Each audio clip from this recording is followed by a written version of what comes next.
est à monsieur Philippe Gosselin. Merci, Monsieur le Président. Ma question s'adresse à Monsieur le Premier ministre.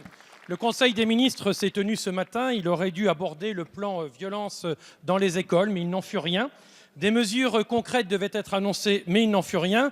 On avait vu ici même, la semaine dernière, le ministre de l'Éducation nationale s'emporter, la voix cassée, les mains tremblantes et pour tout dire mal à l'aise, mais rien ce matin. Ces mesures étaient la conséquence, vous le savez, d'une vidéo choquante qui a circulé il y a plus de 10 jours sur les réseaux. Le président de la République avait lui-même exigé des mesures.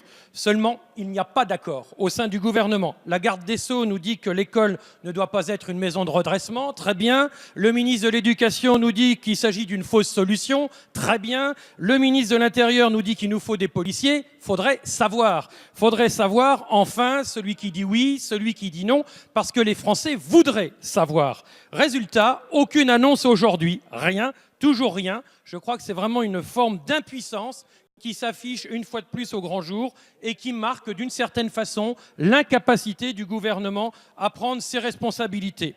Alors je pourrais pointer ce cafouillage évidemment, cette volonté de surréagir aux réseaux sociaux, cette volonté de ne pas accorder ces violons avant. Je ne le ferai pas, non, parce que derrière tout cela, je préfère aborder la situation des jeunes de France. Oui, notre jeunesse française va mal, elle n'est pas aujourd'hui assez prise en compte. L'école doit rester le lieu de la transmission des savoirs et des attitudes, c'est évident.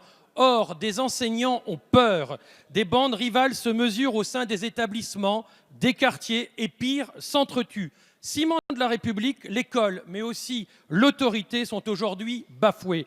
Alors, Monsieur le Premier ministre, quand comptez-vous prendre vraiment à bras-le-corps ces problèmes de la jeunesse de France? Et plutôt qu'un hashtag pas de vague, nous préférerions un hashtag plan jeunesse.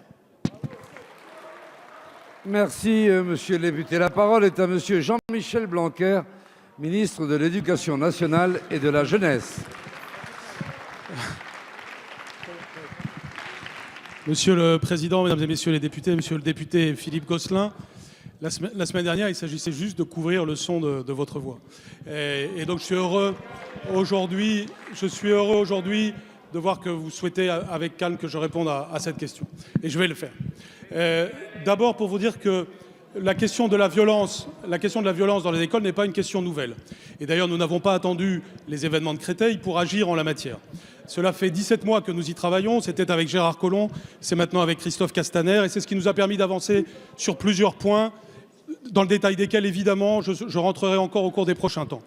Mais s'agissant des mesures que nous allons prendre, d'abord, premièrement, nous n'avons pas rien dit depuis que c'est arrivé. Simplement, comme vous dites, nous n'avons pas surréagi à l'événement. Nous avons dit plusieurs choses et nous sommes totalement en accord et avec le ministre de l'Intérieur et avec la ministre de la Justice. Simplement, nous le faisons avec méthode. Nous distinguons ce qui se passe dans la classe, ce qui se passe dans l'établissement, ce qui se passe aux abords de l'établissement. S'agissant de ce qui se passe dans la classe, nous sommes très clairs depuis le début et ce que nous avons fait à Créteil en est l'illustration. Ce qui compte, c'est de restaurer l'autorité du professeur.